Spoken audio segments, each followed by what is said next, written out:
everybody, and welcome to Paranormal Nation Radio, Not So Normal. How's Denise and Ron doing down in Florida? Cooking. Enjoying the Bacon warm hot. Yeah. Yeah. You know what's bad is when you walk across the grass bare feet and it burns your feet. Oh. Yeah. And it's crispy. And it's right. I mean, so it's hopefully Baked from the here ground up. It's been in low 80s and high 90s, but the humidity levels have been through the roof. So, we don't know nothing about humidity. yeah. Hey, 93 Nigel. feels like 108. Susan and Mike, hello. Right. So thank you, All right. Nigel, for sharing on your page. We appreciate it. Yes, Nigel. So, But yeah, but, the weather's been, and what's amazing, and you guys used to live in Kansas. Here we are in the middle of July, and everything is still green and growing like crazy. Mhm. It should be dead. I know. Around But the this 4th year- of July, you'd hope for rain up until the 4th, right before the 4th of July, and then it dries out and you're done mowing until September. Hello, Mom. Right. I mean, it's So- kind of like a few years ago when I was mowing the golf course down there. I mowed until January. That's how green and everything was. And I got a funny feeling that's going to be the same way this year as it continues to go. Yeah, that damn. Never mind. I'm not going to say it. Yeah, I'm not going to get political today. I'm not. right. So, but yeah, we've, we're going to, most likely, most likely we're only going to have about an hour show tonight, everybody. So please pay attention. If you have questions, please ask them. Don't hold on to them. Our guest is in an area where they're getting some bad thunderstorms right now. And I want to be able to try to get in as much of this as we can because we Jeremy. have so much Hello, to go over with Tim. Everybody's in early tonight. And anybody who's been, the last time we had Tim on was in 2021. Has it been that long? It has been that long. Wow. So we're going to bring back, and a lot of you probably didn't see that show, but Tim Scallion takes some of the most amazing paranormal photographs that we've ever seen. Can't debunk them. Don't know what. And that one was all on audio too. Yeah. No, actually, that one was not on audio. That was on Carl's show. We had him on Paranormal Nation Radio. Right. And it was a joke. You didn't get it. Yeah, I got Never it. mind. So we're going to share all these pictures again, and so that you guys can see them. So I want to make sure that you guys, if you have questions, anything like that, make sure you ask them, because if the cats are laughing. Oh, even if because we may have to stop, our guest may have to go. So keep that in mind. But I'd like to welcome Tim Scallion to the show. Hello, y'all. Welcome here. Nice to be here. So, welcome everyone in the chat to the show as well. So the last time we had you on, you sent me 21 pictures, I believe. I believe it was 21. And plus the one you sent us after the show that is just amazing. And that picture there, I don't remember if we shared it during the show or if we shared it. No, we did. It was after we ended the show. He had just snapped the picture out his window. And this photograph is amazing for a lot of reasons. So guys, please pay attention. If you're, you may want to watch this on the big screen on YouTube, on your TV tonight. We're going to save that for last, but with those weather there, and it looks like pretty much everyone's here. So yeah, we're going to start off. So let's go ahead and maybe Tim can explain it. Or he can explain this picture. So Tim, this is the picture that you sent us that is totally amazing. there's so many things to point out, like this, all of these. I don't know what they are. And that the faces here really have no features. When you took the picture, is that how you saw it, that there were no features in some of the faces? See, there's sometimes when I take photos that I see the apparitions, and other times, like this one, I did not see anything. But I knew something was there. And to me, what I get from that is that it's a whole family that used to live on that property. Now, the home, by the way, that shutter that you see up on the left, that is to my bedroom window. Right. Okay. So they're gathered right outside my bedroom window. And that home, I've since moved. We've had quite a few problems with shadow people at that home. So my wife ended up getting scratched in her sleep, and that was the impetus to move out of there. Where was this at? Where did you live? Right outside of Williamsburg. It was okay. Housing development that was built on an old plantation site. And the plantation house is still there, but this house in particular, it was just several hundred feet away from what they called the hanging tree. So I believe that's why we had so much problems there at that house. And I even had a psychic come and visit me, and she kind of whispered in my ear that she believed that there was somebody buried out on the left side of the house. Left side of the house was closest to the hanging tree, and it was the place where we had the most paranormal activity and even shadow people. Some of what we saw in this photograph, it does look like it could have been a family. It does. I mean, there's like right here, there's a face right here that looks really different. That looked like a baby. This one here, very defined features, very deep brow. But what really gets me is these down here that kind of look like what people call grays. Especially that one right above your arrow up top there in the middle. That one. Look how defined that is. Well, I have to say about that photo that very often what happens is that there will be one or perhaps more spirits that are able to, for whatever reason, I would probably have to say because they have enough energy, they're able to show a full body apparition, sometimes with a face, sometimes without a face. But there are others that are kind of like hangers on or parasitic, and they can't quite come through. And so what shows up is just a face, or sometimes even just a partial face. So I think that is what's happening rather than the grays, although I have photographs of what look like definitely alien entities.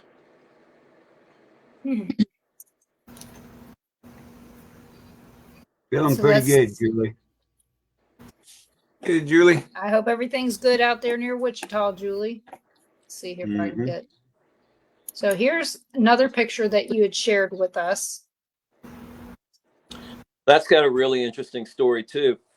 See, I had a friend of mine, and he belonged to a hunt club, and it was way outside of Williamsburg, and they had acres and acres of woods that bordered on the Chickahominy River. And he would go there and stay weekends there to hunt and fish. And he kept seeing this lady in white walking the halls. So he asked me many times to come out there and see if I could take photos and find this woman. So finally, it was mid-January a few years ago, and I had the time, so I decided to go out there and photograph the whole place. I did not get one lady in white, and I thought he was going to be so disappointed. But I got several faces in the windows as I was walking in, and one of the faces is what you're looking at right there. And so I said, I'm sorry, Kenny, I didn't get your lady in white. The only thing that I got were these masculine faces that were looking at me in the window as I walked into the house. And I got a message back just a few seconds later and said, OMG, that was my best friend. Oh, He wow. had died several years earlier of a heart condition in the local hospital. And evidently his spirit is out there at that hunt club that he loves so much. Makes sense. That's a really good picture. It's Yeah, it very is. defining. And then we have this one here. All right, that one's really interesting too, not only for the look, but for the fact that it was right outside a church. So many people would look at that and say it looks quite demonic. And I took that right outside the Bruton Parish Church. That's the original church in Colonial Williamsburg, built in 1715, still operating to this day. And that particular night was Christmas Eve, and the church was packed. And so I was photographing people as they were walking out of the church because I was getting as many ghosts as there were people flowing out of there. Not all of them were full-bodied apparitions. A lot of them were just streaks. But I noticed this over on the bench right next to the doorway as people were walking out. And I tell you, it was quite creepy. A lot of people were quite disturbed when they found out that it was right outside a church. It kind of looks like a Chinese dragon. Or perhaps a gargoyle. That's what I was thinking. Gargoyle. Yeah, that's what I was thinking. But, you know, gargoyles were for protection. Not necessarily bad. So Yeah, and the color, I mean, it's bright red. Christmas Tom time. asked, do you use standard film or digital camera for these photos? Say that again. Tom McNicholas asked, do you use standard film or digital cameras?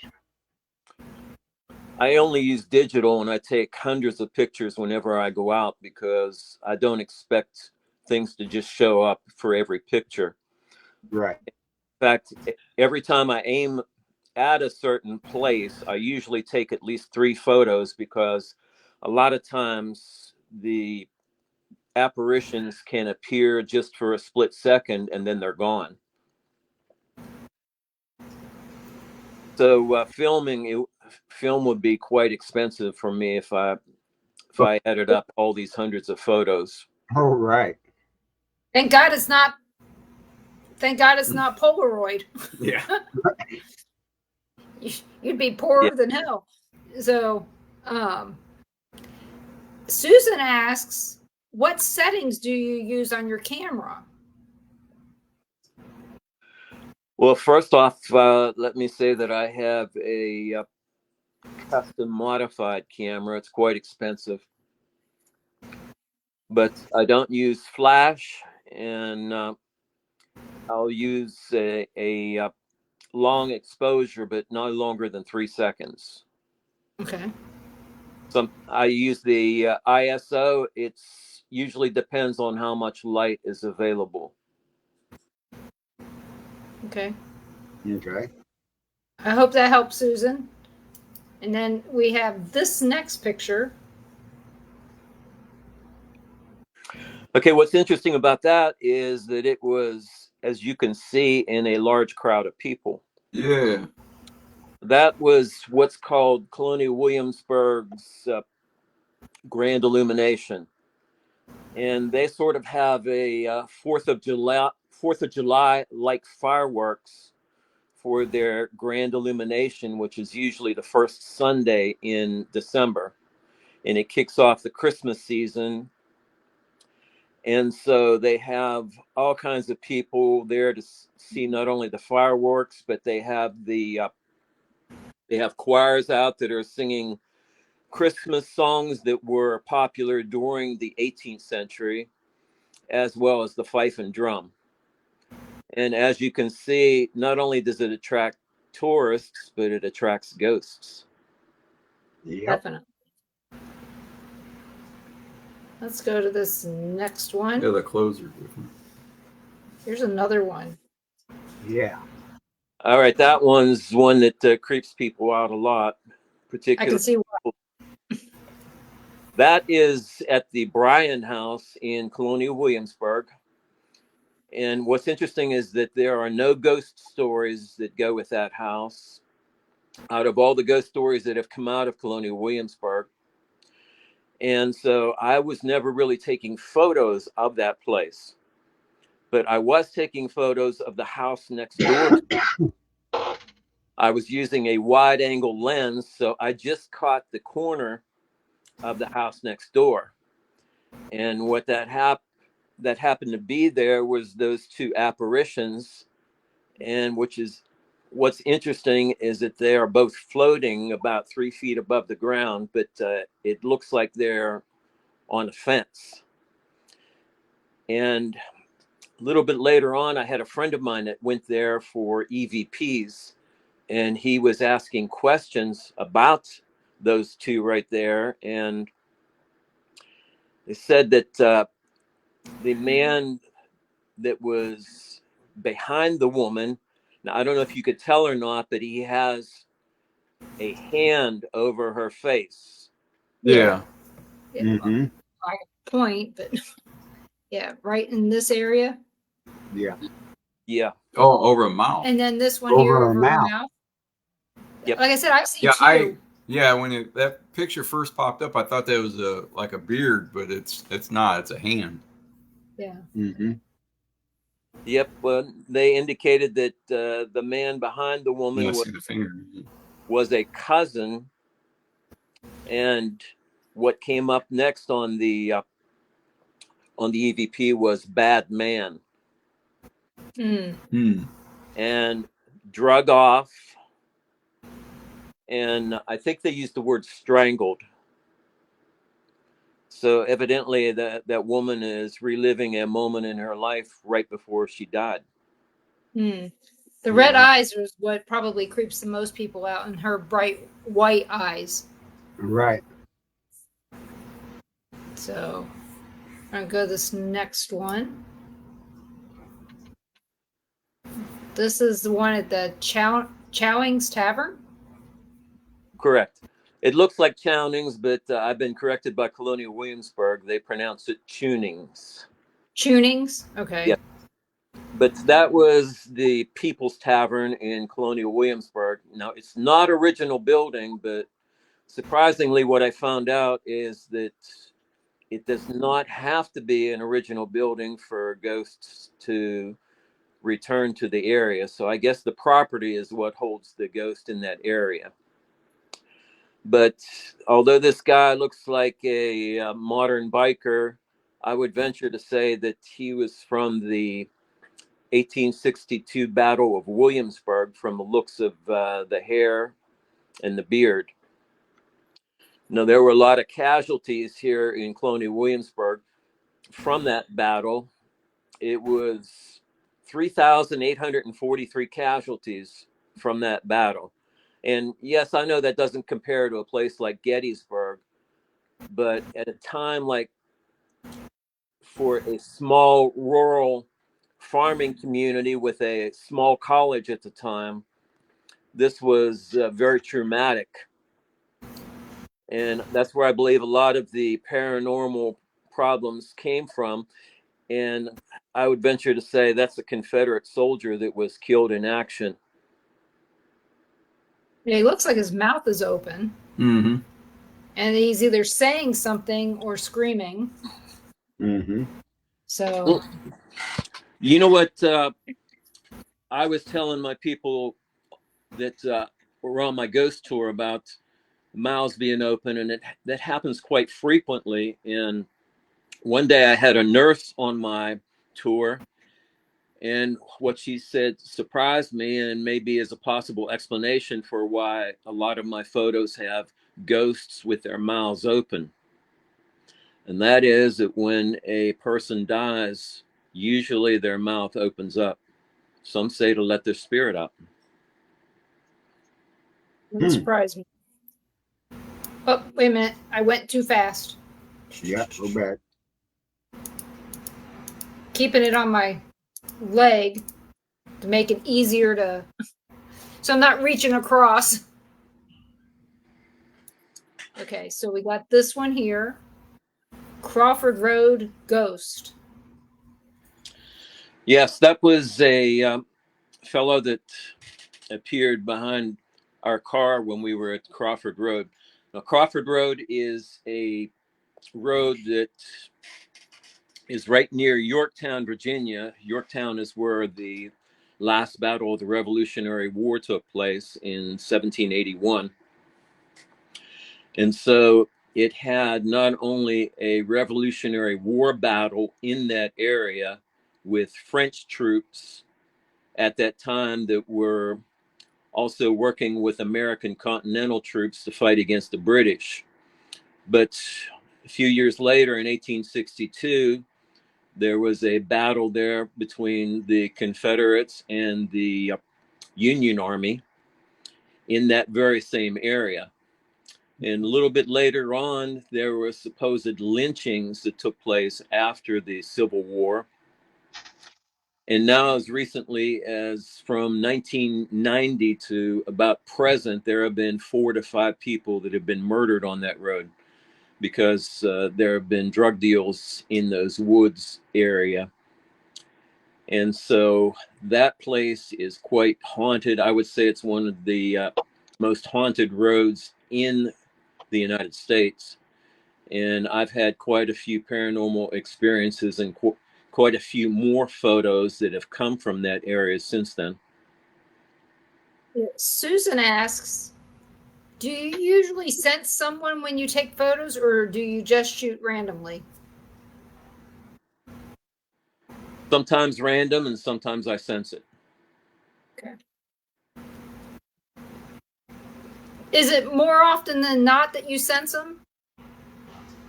Yes, and sometimes I will see them with my own eyes, and other times I just get this feeling to there's something over there, shoot. Okay. Then we got this one here. Now this one is from one of the shops in Colonial Williamsburg's. They have a square where they have a bunch of shops, and there's a modern shop there. It's called Everything Williamsburg, but it used to be a toy store. Very unique toys that they sold there, and that place went out of business. But before that happened, see, the shopping area was built when Rockefeller financed the rebuilding of Colonial Williamsburg. And so this was in the late 1920s to early 1930s. But before that, there were just homes there, and the home that was on that particular property burned down. And there was a young girl that was the victim of that. Now, I'm not saying that that apparition right there is that young girl. I don't know who that is.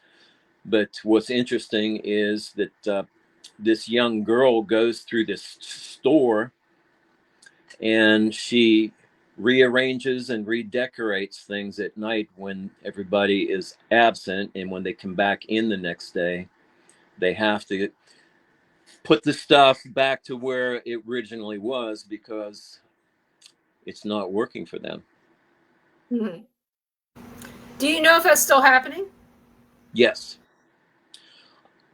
In fact, I did a book signing a couple years ago there, and yes, she was still, particularly the upstairs area, she likes to redecorate up there. And sometimes she'll take things off the shelves and as if she's playing with them and put them in the middle of the room in a circle. Get a question here from Julie. She says, why don't we get pictures of spirits from, say, the 1980s? And I'm going to tell you something. I've seen spirits from the 1980s, but I don't know about pictures because I don't take too many pictures. So can you explain that? I have gotten pictures from people from I can't say they're exactly from the 1980s, but they have clothing that looks like it's been recent. I've had people in blue jeans. I've had people with tennis shoes on. So obviously those aren't from the colonial era. They're from the modern era. I tell you, in Pensacola, one of the first times that we were driving through there, before we, a couple years before we moved here, our daughter, we were driving back and forth to help her move in from Gulf Shores to where we live now. And I saw the spirit, and I was telling Ron, I said, he's recent. And he goes, how can you tell? I said, because what he's wearing looks like what we're wearing now. And he was like, oh. And so, but the thing is what we're wearing now isn't much different than what we, unless we dressed up or something. I don't wear much different than what I wore in the 80s and the 90s. Right. I'm just saying. This is true. And again, just fatter ass jeans now. A lot of times the face is the only thing that shows up, and you can't tell from what sense, Right. unless you're looking at hairstyle or facial hair. And then again, you're still not sure. Right. No. In some cases, you just have to go with what your feeling is on when it's from. But you still never know. Right. Let's go to this next one. This says a ghost of a British officer near William Pitt's store.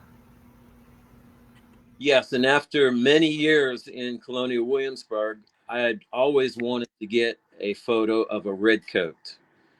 And finally, after quite a few years, I would say it was about 10 years later, I captured him, and he was standing outside in the street. And as you could tell, it looks like a white wig, the red coat, and the white shirt of a British officer. Yep. It does, but especially the powdered wig. Right. So let's go to this next one. Okay, this one here. You called out this part here, and so you've got this here where it looks like a small child is with these people in Williamsburg. Correct. See, this was in the wintertime, and so it was getting dark right about 5 o'clock, which is exactly when Colonial Williamsburg interpreters get off work. Mm-hmm. So they were getting off work, and they were gathering at this store, just, I guess, talking about what they were going to do on the weekend or something like that. And I took a photo. Now, if you notice, the colors are a bit wonky. Yeah. Because here it's a little bit red, and here as well. Yeah. So yeah. From light. The reason for that is that I've got full spectrum camera on, so it's picking up ultraviolet and infrared light. Mm-hmm. So that said, while these people were standing there talking amongst themselves, I was taking their photos and noticed immediately that there was a little girl that seemed to be attached to the woman, perhaps thinking that this woman looked like her mother. I can see that. Okay, so we got another one. Ghost walking down the street. So. Okay, so if you notice to the right-hand side of the house, right at the edge of the house, that is where the ghost is. And you look at the photo quickly, you're not going to notice. And so that's why I say that a lot of times ghosts are hiding in plain sight. We look at photos we give them a second glance, and then we're on to the next one. And a lot of times the ghosts can be right out there in front of you, but you just don't notice them because they're not big enough, or they're not bright enough to catch your eye. And if you looked at this really fast, you might think that this is a shadow over here of a person, but it's really the shadow of the porch. Exactly. Right. But no, It's just, the ghost doesn't just have with the a way shadow. that it looks. That is. And the next photo is that ghost enlarged. There you go.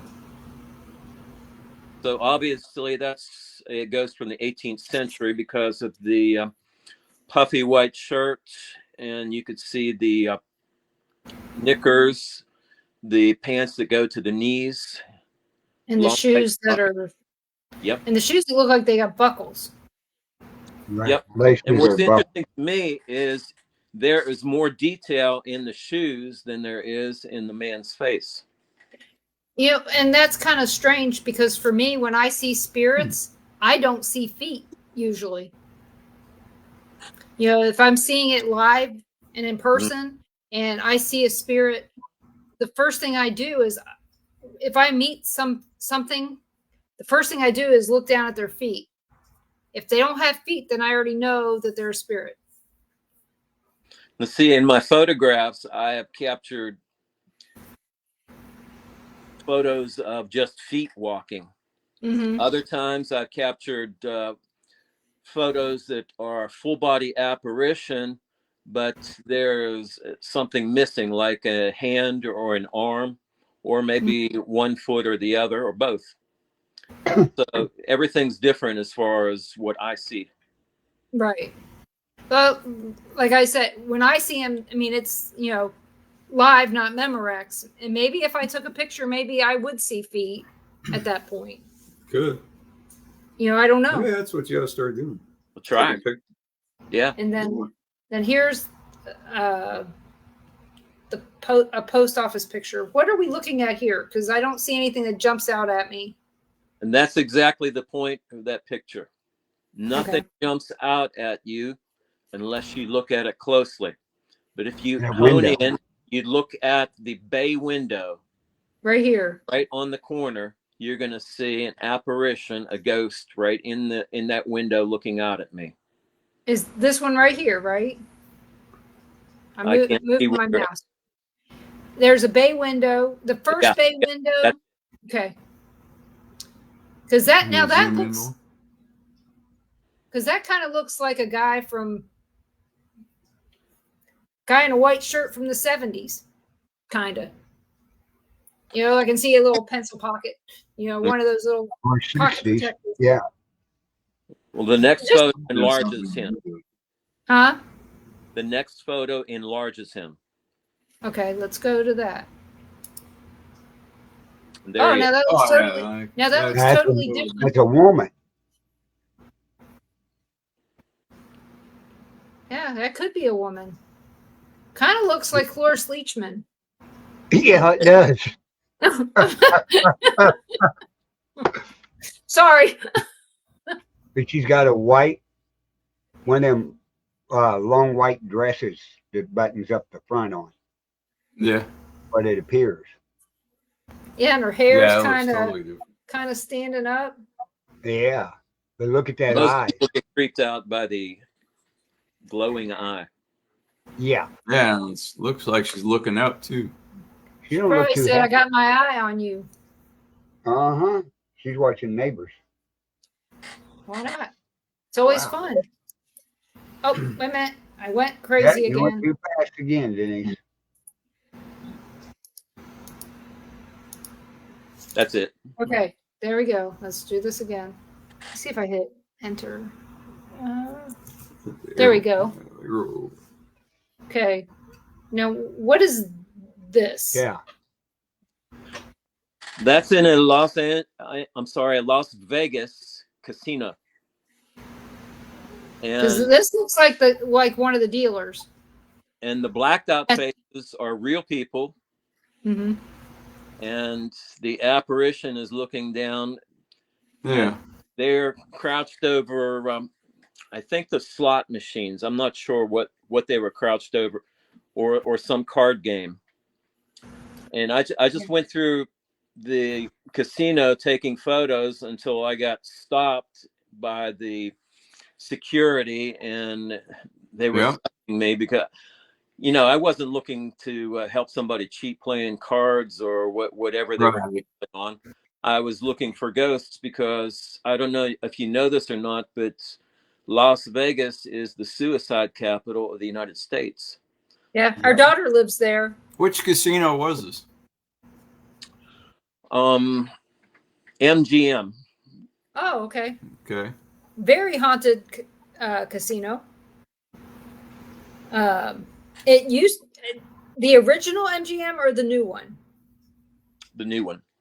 Okay, because now the new one is, they've got a lot of stuff there now going on related to the shootings. They said that they've been having a lot of paranormal activity since then. Not surprising, but I haven't been to Las Vegas since the shootings. Yeah. Well, like I said, our daughter lives. Yeah, we haven't been to the Strip since then. I mean, we drove right by that space, but that space, I had told Ron before all that happened, all that happened, that it was haunted then, even before. Probably 4 years before I had told him that. So we've I only wouldn't be surprised if you could say that about every casino in Vegas because of the suicide statistics. Oh yeah. I mean, like I said, I know enough people in Vegas to know. I know more than I should. Let's just say that. No more than I should. Isn't that the spot where they started to build something and then they stopped? Mm-hmm. There's something with that land there. Yeah, they were going to put in a Ferris wheel. Yeah, and they haven't done anything yet. Yeah, now they're not going to. Now it's going to be a memorial site. So, and then here's this one. This is in a casino as well. Same place. Looks like this one is by slot machines. Notice the back of his head is missing. Yes. Yep. So perhaps he came, lost all of his money, and couldn't go home with that thought, and put a gun to his mouth. Mm-hmm. Or got robbed. Maybe he won too much money and somebody robbed him too. That's possible. Happens a lot there too. That's. Or he looked at somebody's wife. That's weird. That's happened too. Okay, and then here's this one, Penhurst Asylum.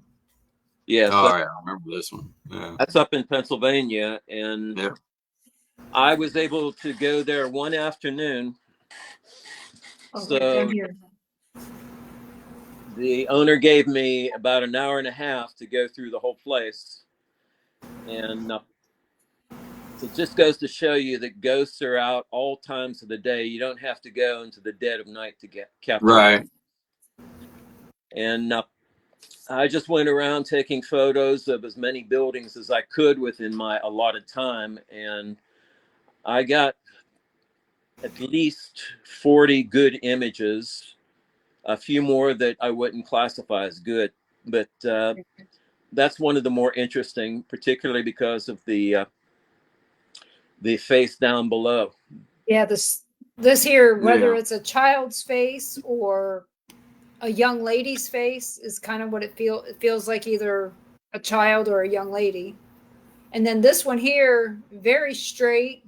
Mm-hmm. Maybe possibly a beard. I don't know. Yeah. Long hair. Yeah. So. Okay, and then this is another one at Penhurst. Yes. This one kind of looks like Sean Connery. Yeah. Could be. Because this one looks, say, a lot more well kept than the others. Perhaps that was one of the doctors or somebody that worked there in some other capacity rather than being one of the patients. You know who it kind of looks like? Mike Nichols. Hmm?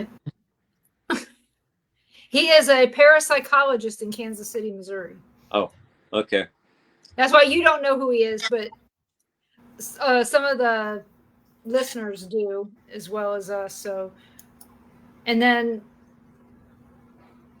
Edgar Allan Poe Museum. Huh. And if you notice it's divided, there were two separate window panes, and these faces appeared in them. They look the same, and I'm wondering if they are twins. But there is also the possibility, because these apparitions are so quick, that they could have appeared in both window panes within a split second of each other, and my camera picked that up. which Poe Museum? The one in Richmond. Okay. Because I know that there's also the Edgar Allan Poe home in Baltimore. Yes, this is a museum in Richmond. Now, it's not the place where he grew up. Unfortunately, that was taken down, but they were able to use another couple buildings that were from that same era, and they were able to purchase a lot of artifacts from Poe's life and display them in this building. Just weird how one is so defined, and it could be that it was fleeting. You know, oh, I'm here. Oh, somebody's taking my picture. I gotta get out of here. That's possible. So let's go to the next one. Okay, this one says Powder Magazine. Yes, and that place is really haunted. And you know what's so funny about that place is that for like the first 3 or 4 years that I was going to Colonial Williamsburg and taking photos, I could never get anything there. And the place has such an amazing history. It was built in 1715, and it's the original building still standing there. And during the French and Indian War, George Washington and his men were in and out of that building. So that was a particular interest of me, and I could never get anything. And what broke the ice, I think, was one day I was walking by, and there was a group of school children there. I would say they were probably from middle school, judging from the size. And they were there for a Colonial Williamsburg program that it just kind of shows how to be in the Virginia militia in the 1700s. And so, they would do things like march, how they would hold their weapon, how they would respond to their superior officer, things like that. Mm-hmm. So these children were there along with a few adult supervisors waiting to get into the area so that they could start this program. And once they did, I've got all kinds of pictures of ghosts showing up around the area, including the Williamsburg Lady in White that you see. And what's interesting about that photo, if you notice, she's not walking forward normally, she's moving sideways. Yes. Very fast, too. And I also see that you can see feet, which makes me think that it's older or newer than colonial days. Exactly, because you weren't allowed to show your feet if you were a woman. The dress had to touch the floor. So I agree with you. It looks like it might be like the late 1800s, early 1900s. Right. Victorian. Right. Yep. Because she is scandalous. Oh, showing those ankles. Mm-hmm. You like those ankles? Ooh. Yeah, it looks like her arms are up like this. Yeah. Like yeah, it looks like been running. Yeah, it looks like one's out like this and the other's. Yeah. So, okay, we got another one here. So, this one here. This house? Say it again. Wow. The Stith house. Stith House. Where was Stith that? House. Yes, Mary Stith. She was the daughter of a Williamsburg wealthy landowner, and he had this house built for her. It's a rather small brick structure. And what's interesting about Mary Stith is that she had some slaves that she considered family. So that raises suspicion. Could she have been, could those slaves have been her half brothers and sisters, is what I'm getting at. Mhm. Because what she ended up doing was leaving her house and all of her belongings and her bank accounts to this small group of slaves that lived at that house with her. And what's interesting is that after she died, the slaves were obviously supposed to get the house and the money, but they mysteriously disappeared. And This- Yeah. it wasn't but I think in the 1980s, I read where they found a group of bodies buried in the backyard of this place, right on the border. So a lot of people in Williamsburg, now not officially, but a lot of people believe that that was those slaves that they felt shouldn't be receiving the house and the money, and so that they were taken out and killed and buried in that backyard.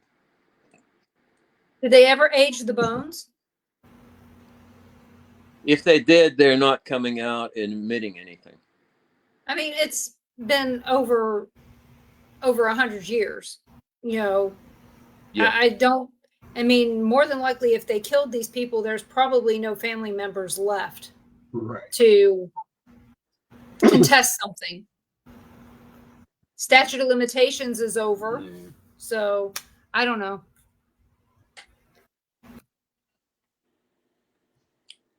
I think that might be it. That was the last one. Was that it? Yep. So, are you working on anything new? I'm working on two things. One of them is I'm going behind paranormal TV shows, Okay. and I'm getting the photos that they did not get. So I'm going to, let's call it infamously famous haunted places. Penhurst was one of them. Mm-hmm. And I'm getting the photographic evidence that these TV paranormal teams did not get. And so that involves a lot of travel. Now, I've been stifled as far as travel as of the last few years because of this pandemic and other things, travel warnings and such. So in the meantime, while I'm waiting to get back out there and travel the United States to these haunted places, I've had a lot of people that have been interested in my work with shadow people. And so I've been getting a lot of photos of shadow people, as well as having my own personal experiences with them. What is your theory on shadow people? I believe that there are several different kinds. Now, I've experienced three, so I'll give you those three classifications. My first experience with shadow people was at one of the homes that I was living in a few years ago. And this particular group, they were tall and thin. And when tall, I'm talking 7, 8 feet and more. Mm-hmm. So no, they didn't quite look human. Right. And they would come through the fence across the road from where my property was, and we saw them in the yard. Now I'm talking my family members and I. Mm-hmm. And we would also, here's a weird part. Have you ever seen those apps on places like Instagram where you hold the cell phone up to take a picture of yourself, and it puts, say, dog ears on your head. Yeah. Or funny looking glasses or something like that. You know what I'm talking about? Yeah. Got grandkids. Definitely know. Oh, yeah. Whenever children were in that house playing with those apps, the apps were putting these dog ears or whatever that they were trying to put on their faces up in midair where there was no faces all the time. Another thing that I had happen there was that there was a handprint on my mirror that was definitely not human. And the last experience that we had there was with a friend of mine that came to visit. And that friend said that she saw one of these creatures out in the backyard as she's backing out of my driveway. And she said she went down the road a ways, a couple miles, going about 50 miles an hour. And one of those things popped out of the woods right in front of her car. So indicating that they are quite fast and can keep up with the speed of a car going at least 50 miles an hour. So that's one type of shadow person that I've experienced. Now the other is an extremely depressed person. So I guess all the light has vanished from their lives. And so they turn this dark color, and not only have I experienced them in my house, but I have quite a few pictures of shadow people in Colonial Williamsburg that stood right in front of me, I believe to be photographed. They wanted to be recognized. And some of them have human-like features, others do not. But sometimes I can see like outlines of, say, a pair of glasses. Other times, a lot of people ask me about the Hat Men. I've photographed the Hat Men too. And what's interesting about the Hat Men is that I've taken those photographs and I've been able to lighten them, and you could actually see what they look like underneath that black veil. Yeah. So those are the three types of shadow people that I've experienced. And yes, I've got a lot of photos, many photos of these. Although I did not get any of those creatures that were in my lawn, they were always too quick. By the time I'd get my camera out, they'd be gone. Here's a secret to that. Take pictures behind you. Hold your camera, you be facing one way, take pictures behind you. They don't know that you're there. They don't think that you're taking a picture of them. That's one thing. Another, I have a theory on shadow people too, at least one. And it's a spirit that's not able to fully show themselves, that they're not always, they just don't have enough power to do it. Mm-hmm. And do you feel that all shadow people are not good? I'm not going to say bad, just not good. Because I don't. I think that it depends. How does it make you feel when you see it? If it makes you scared, then maybe you should be afraid. Some shadow people can give you a sense of fear, and others, they will give you a sense of depression. And I've lived with a shadow person like that. In fact, I stayed in his room in the house several houses later that I was living in. It was a young man that killed himself. And my daughter actually seen him standing outside the door. I'm 6 foot, but this young man was something like 6'4", 6'5", so he was much taller than me. Mm-hmm. And he startled my daughter, but it was a dark apparition that was standing outside the door as if it was going into my bedroom. And my desk in that bedroom was right where he used to sit, and so the hair on the left side of my arm would always stand up, and I knew that he was there. So I don't think that he was a bad person, but I do believe that he was very sad, very depressed, and that often influenced my mood. So that kind of influence can be catchy.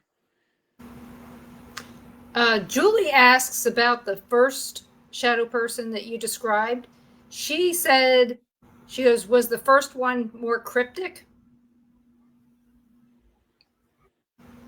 I can't say whether it was cryptic or whether it was alien or what it was. All I know is that they were tall, thin, black, and extremely fast. And the handprint does not look human. I took a photo of the handprint. How many fingers did it? Did it have fingers? It had 4 fingers, but they were much longer than my fingers. And if you notice how the palm of the hand, it's got kind of like a little arc from the pinky up to the forefinger. Mm-hmm.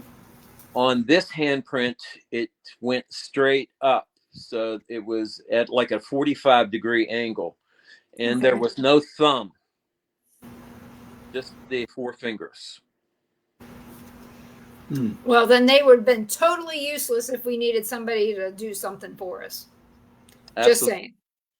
You know, it just, when you said that, it reminded me of Madagascar, where the penguins needed the chimpanzees because they called them the thumbs, because they had thumbs. Yeah. So, but, oh, good morning, Irene. Yeah, Irene. So we are at the end of the show. Where can everybody find you, Tim? Well, if you look on Facebook, I've got several different platforms there. One's tim.skullline1. Another Tim Skullline. They got there first. And I've got Tim Skullline author.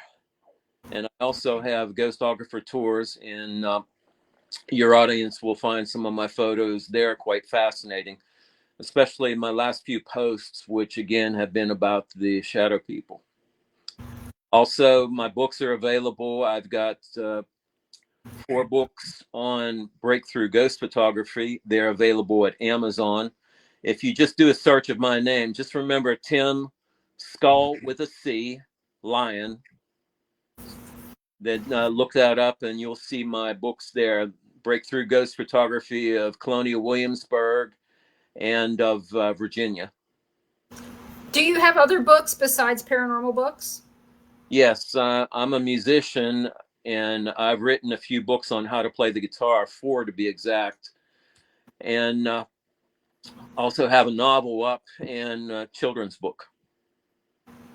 Well, thank you so much for coming on. I'd like to thank everybody for listening tonight and joining in. We really appreciate it.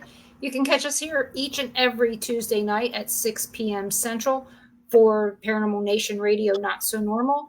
And you can see us on Temple of Phoenix Rising Entertainment, Things Network, Bill of Rights Network, on Born TV on Rumble, Carl Albertson YouTube, Denise, and the Paranormal Pride YouTube.